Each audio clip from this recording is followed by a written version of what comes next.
First off, I want to thank the brave men and women who work behind the wall. I want to thank them on a national level because their job goes unrecognized. How do they try to turn a guard? Well, correctional officer. Sorry, I apologize. But correctional officer. How are you guys doing today? It's Anthony Gangi. Welcome to another episode of Tier Talk. Guys, great discussion today. We're going to be talking about responding to a code when an inmate has a weapon. And particularly today, we're going to be talking about responding basically to a fight in a cell. And then it turns out one of the inmates has a weapon. And I think it's a great discussion. It kind of leads into what we discussed a couple of, maybe about a week ago, when we talked about what to do in regards to breaking up an inmate fight. And my guest today is the founder of Keepers of Chaos, Russ Hamilton. What's up, Russ? Hey, Anthony. Glad to be here. Glad to have a chance to discuss this topic. And just great to see us with some new technology and, whiz bangs and gizmos going through our screens and stuff here. I'm excited about the new look. I got to make us look more professional, Russ. Hey, Russ, how's Keepers of Chaos going? Keepers of Chaos, we're doing really well. I think we had 8 or 9 new members join just yesterday. So, it just keeps chugging along, and we're trying to get to that, that self-sustaining massive fusion where we get, enough people on there to just really keep it going and have more and more people contributing and posting things. I posted some older stuff yesterday. I posted some equally old stuff today too, just kind of going back over some of the basics of being a correctional officer. And I think that, anyone that's in the field, whether they're at the officer level or doing something, that's supportive of that mission, they can find something in there that's going to help them do their job to stay professional and to stay safe. Yeah, by the way, his numbers are in the 5,000 now, right? We're coming up on 5,000. Right. Now, guys, again, the topic is the inmate has a weapon. That's what we're focusing on. And guys, today's show is brought to you by Guardian RFID.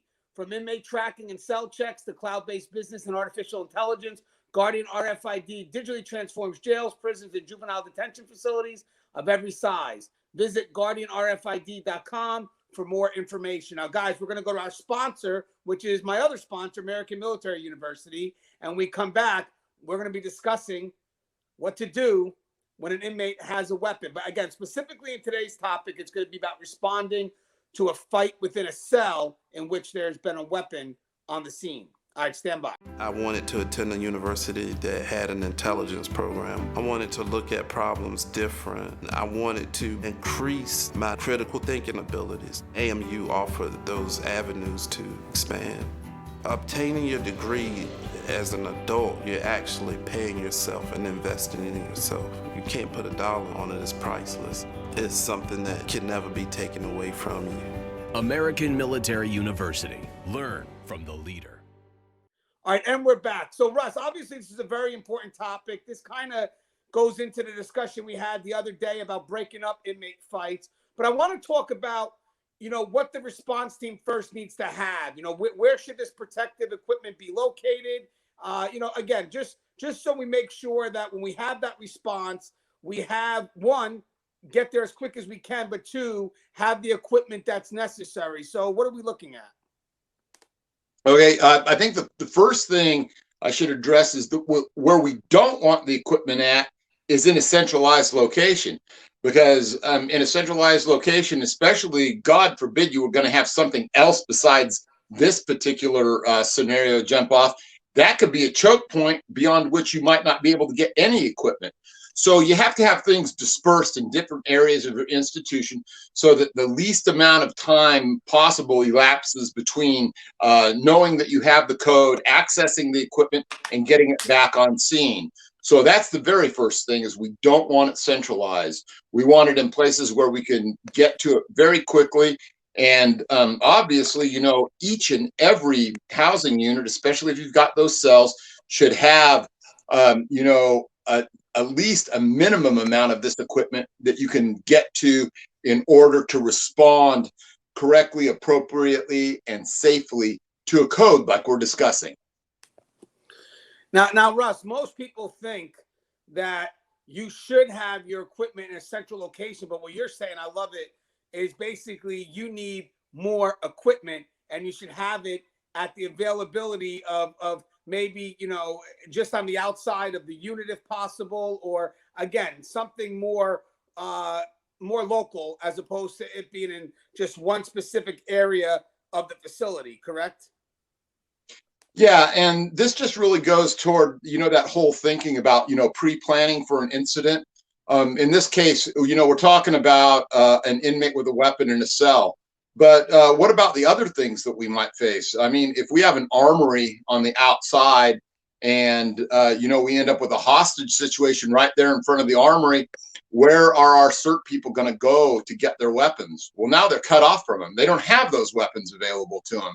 So then what happens? Well, maybe we have to wait for, you know, mutual aid from another law enforcement entity to come. Well, that's not cool. We want to, you know, take and settle out what we've got going on ourselves. So should you have, you know, possibly multiple armories that can have, you know, whether it's lethal munitions or whatever for other scenarios? Yeah, and we need to take all that into consideration, and we need to pre-plan and be smart about it. We don't want a choke point where something gets cut off. But, you know, more back to this particular scenario, we want things available in different parts of the unit that we can get to quickly so that we take as few steps as possible from point A to point B and back to point A. Yeah, and guys, I think the more immediate, the better, because when you have people that are on scene that are probably the closest to the situation, some may decide, okay, I'm going to run and go assist, or you may have some that say, you know what, let me go run and get my equipment first, which now you have people running backwards, you know, going to that centralized area and then grabbing the equipment and coming back. I'm sure you've seen that too, Russ, right? Yeah, and that's what we really struggle to avoid when California really first started, you know, bringing on their new disturbance control and alarm response and all of that stuff. You know, that was one of the things that was really addressed, is that we wanted to be able to get, you know, equipment where it was needed quick. So like on the last yard that I worked on, for instance, it was great. I mean, everybody, we were ready to go to start with, because, you know, we had our vest, we had a couple chemical grenades, we each had at least, you know, 1 or 2 MK9s, a baton. And so, you know, you put 4 or 5 guys together, you've got 10 grenades, and you've got, you know, 10, 12, 13 MK9s with, you know, your pepper spray. You've got all of those batons. You got plenty there. You know, you're ready to at least start the operation of what you're doing. Plus, in a couple of different places on the yard, I had access to more vests with more MK9s, lots more grenades, impact rounds, 40 millimeter launchers, you know, all within, you know, maybe a minute or less of where the incident was going to be kicking off at. And so, you know, we weren't going to a centralized area to necessarily get all this. We had all of this stuff in multiple access points. And so we were able to respond effectively and quickly to anything that happened on that yard. And we were always, you know, ready for the worst possible scenario, because everybody was a force multiplier, because everybody had all the equipment they needed.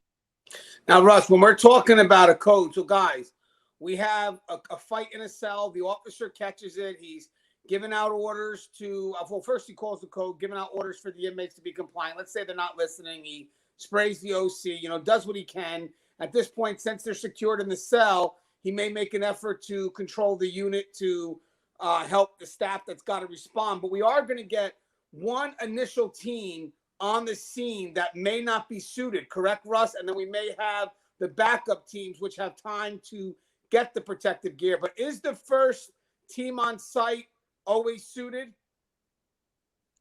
You know, that initial discovery, probably, you know, the most that person's going to have is whatever he's got on him. You know, if you're in California, you do have a vest. Is that vest enough? No, it's not. So, you know, the first thing that we have there are just our initial responders. Usually at least one of those people is going to stay and watch what's going on. Hopefully you're only strides away from being able to get to whatever control booth has the equipment that you're going to need to go there and have an effective and safe response. And this is where a little bit of a debate comes in, but I'm sure we'll be able to discuss that as we go further. So you got the officer on the floor securing the unit. Again, the inmates are fighting in the cell. Once the initial team comes in, so we're talking about the team, like Russ mentioned, that has whatever was on them. You know, maybe it's a baton or something, but again, it may not be the team that takes the time to suit up. This may be the team that gets on site right at the very beginning. So as they run up to that scene, and let's say, you know, the officer is back to their cell and they notice that you have an inmate that's unresponsive, so they're not fighting back, and you have an inmate with a weapon, a shank, just stabbing this inmate up. The question that we posted on Facebook is, does that first team without protective gear, but they have come with the numbers, again, but they don't have the protective gear, do they open up that cell and quickly go for that preservation of life, or are they now waiting for the protective gear?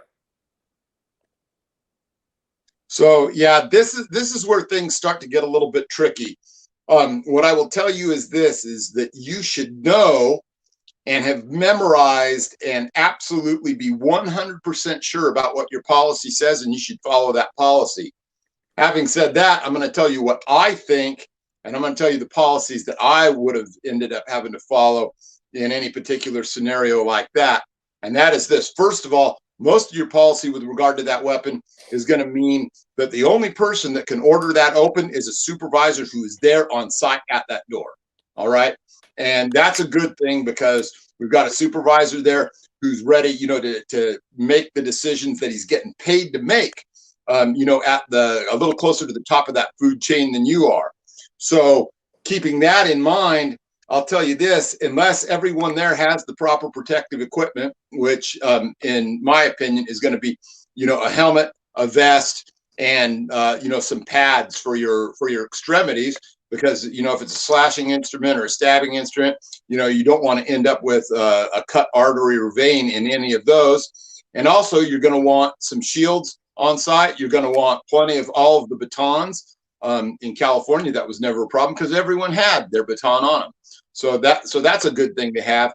And then last but not least, you're going to want to have some kind of firepower to go in there with against that weapon, be that a 40 millimeter direct impact launcher, whether it's got a direct impact round type in it, or whether it's got a baton type of set of, you know, 5 wooden blocks shooting out of it, or 3, depending on the type of munition it is, or a taser type of weapon.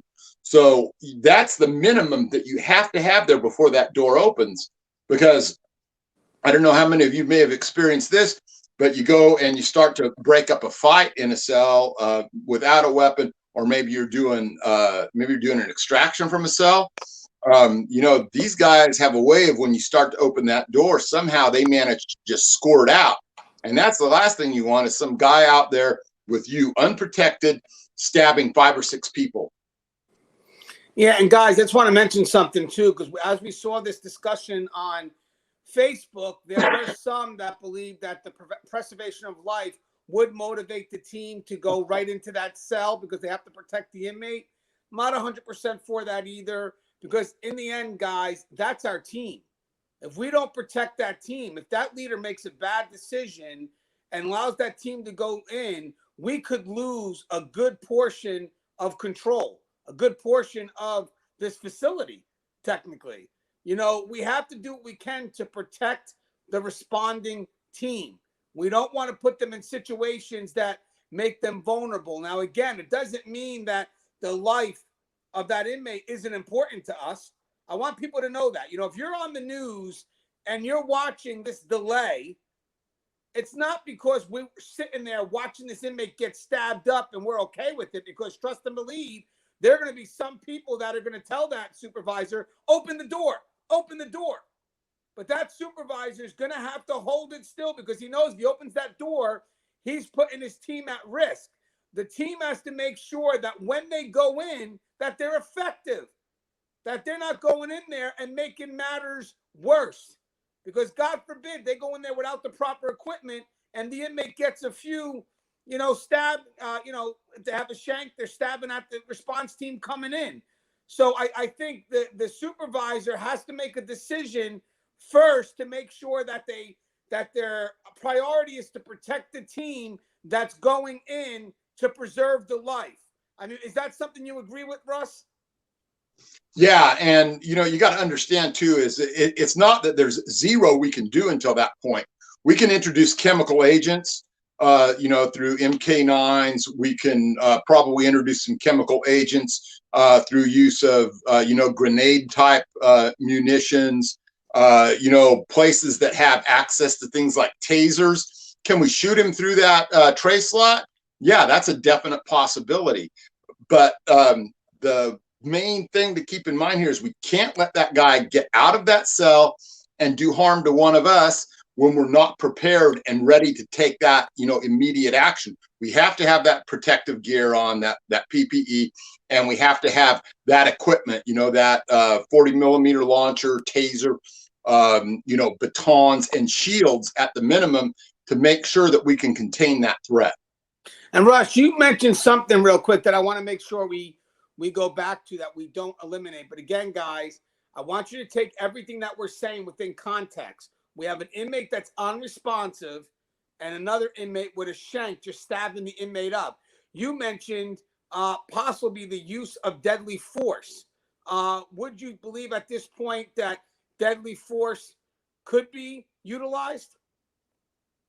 At that point, it could be, but it would be really hard. It would be really hard to think about, how that would happen, how that would unfold outside of, a special, hostage rescue type team coming in. The only thing that I can think about it in that way is once the team is assembled and the protective equipment is there, and that inmate tries to come out, you could technically say that, if someone tried a strike to his head with a baton, that would in all likelihood be justified. The other way that I can think about it is usually when we were shooting, 40 millimeter direct impact rounds or baton rounds. Baton rounds are usually skipped a certain number of feet in front of the inmate and into their body. The direct impact rounds, you had to be a minimum number of feet. You could only go, I think it was zone 1, which is like waist down. In a situation like that, could you justify shooting them direct on from less than that number and shooting them in the upper torso or even the head? Quite possibly. I'm not going to say that that is absolutely what you should do, but I'm saying is that it could probably be justified. And if you had the training knowledge and you'd been through that scenario in your training class about when you can start to color outside of those lines, it is a potential way that could be taken. But at that point, we're already talking about having that kind of equipment there. So, yeah, and you guys better be able to explain, the use of that deadly force, and you better make sure that when it's all said and done, that scene gets secured, you get that weapon, and that becomes a crime scene. Now, I just want to touch on a little bit more before we talk about what happens once the code is secured. I want to go back into the role of the team leader. So being a supervisor, obviously, especially when you're responding to a code, this is what you get paid. This is the responsibility of it all. Okay, you have the responsibility to preserve life, but also protect life, if that makes any sense. Okay, it's tough because when you become that supervisor, your responsibility, I mean, even as an officer, it's still there, but when you're leading the way, you have the responsibility of others. And when you're responsible of others, that means you're responsible for the team that's going in there, for their safety, but also for the safety of the inmates as well. So as a team leader, you got to be ready to make that decision under that amount of pressure. Okay, this is where it becomes tough, because at the end of the day is we need people to make decisions, but we also need to make sure that those supervisors are able to explain that decision, and we'll get to that. But Russ, when you're responding to that scene as a team leader, the role of the supervisor, what is it that you're looking for, and what is it that literally about that supervisor? What type of supervisor needs to be on that scene to handle these types of situations? Okay, the first thing that you absolutely have to nail down is you better know what your use of force policy says. You better know whether or not you can open that door at all. And trust and believe when I say I've read enough use of force policies from different states and everything, that usually it is that supervisor that's on scene that gets to make that call. Having said that, a lot of that extemporaneous stuff, you have to make sure that's nailed down too. You have to make sure that everybody has their protective gear on, that you have the proper equipment and everything else. Now, that's not to say that there may not be some departments out there that have a different idea than I have, that may have something written and enshrined in their policy that's different. I don't think that's a good idea, but you need to know about that, and you need to be able to take that and work with it afterwards. You've got to be able to project that to understand it. Hey, if I make this decision, I can justify it through policy, and that I can have all of my people write this and that we're all going to come out good. But even if you think that, you better give it one more second thought, because you're also responsible for all of their safety. Nobody here wants to write a letter to someone over a decision that either went wrong or was bad to start with. Yeah, and I'm going to tell you something right now. As a supervisor, when you're going through those codes, you do expect immediate obedience, if you will, or, you know, on that scene. You cannot have your authority be questioned. If you're giving out orders, those orders have to come with conviction. They can't be tentative. You know, you can't be hesitant. When you're giving out that order, you have to give it out to the point where people trust that order. Because if they hear any doubt in your voice, those officers are going to look back and they're going to start to question their ability to be effective. You know why? Because they're questioning your ability to be effective. So Russ, I mean, would you agree that level of authority from that supervisor needs to come across? Yeah, and that's one thing that you have to have cemented in your people too, is they have to have that trust, and they have to know that you know your shit. All right. What I would say is you should be worried about this happening in your institution, in your particular block, your unit or whatever. And because you're worried about it, what you want to do is you want to have a chance to practice and drill that. And the first way you want to start that is you want to sit down with everyone and say, hey, this is what I've come up with. This is what everybody's particular role is. This is what policy says and stuff. And then go through it slow. And then at some point, go through it faster. You know, we tend to let a lot of that stuff slide because we're so busy doing other things and catering to the inmates that we just decide that, you know what, why drill? And you know what, drilling in these kind of things will reveal a lot of mistakes, and people will have a chance to point out, hey, why didn't we just also, you know, whatever it is, and you go, well, that would have been a much better solution than what we were trying. And you'll be able to, you know, get this evolution down faster and faster and faster, and save that inmate's life and keep all of yourselves that much safer.